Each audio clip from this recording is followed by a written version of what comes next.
अहिल्यानगरमध्ये Singam स्टाईलची entry, अवैध धंद्यावाल्यांच्या नाकी नऊ आणणारे SP मुमुक्का सुदर्शन चर्चेत। अहिल्यानगर जिल्ह्यात गुन्हेगार आणि अवैध धंद्यावाल्यांमध्ये सध्या एका नावाची सर्वाधिक चर्चा आहे आणि ते नाव म्हणजे जिल्हा पोलीस अधीक्षक मुमुक्का सुदर्शन।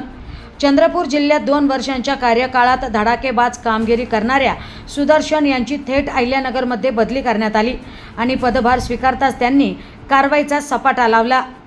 अहिल्यानगरमध्ये वाढत्या गुन्हेगारीला आळा घालण्यासाठी सुदर्शन यांनी आक्रमक भूमिका घेतली असून दिनांक 2 मे 2026 पासून ते आतापर्यंत जिल्ह्याभरात तब्बल 929 अवैध धंद्यांवर कारवाया करण्यात आल्या आहेत।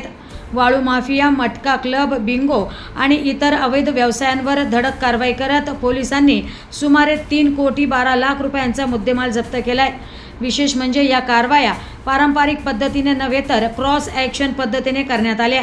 एका पोलीस ठाण्याच्या हद्दीत दुसऱ्या पोलीस ठाण्याचे पथक पाठवून धाड टाकण्यात आल्या, त्यामुळे माहिती फुटण्याचे प्रकार रोखले गेले आणि कारवाया अधिक प्रभावी ठरल्या।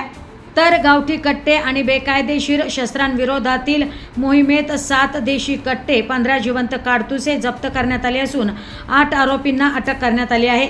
या धडक कारवायांमुळे जिल्ह्यातील अवैध धंद्यावाल्यांचे धाबे दणाणले असून सर्वसामान्य नागरिकांमध्ये समाधानाचे वातावरण आहे। तर दुसरीकडे गुन्हेगारांमध्ये मात्र भीतीचे सावट निर्माण झाले आहे।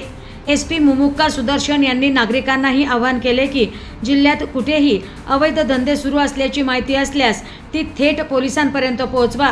तुमची ओळख गोपनीय ठेवली जाईल आणि संबंधितांवर कठोर कारवाई केली जाईल। अहिल्यानगरमध्ये कायदा आणि सुव्यवस्था मजबूत करण्यासाठी सुरू असलेली ही मोहीम सध्या जिल्हाभर चर्चेचा विषय ठरली आहे।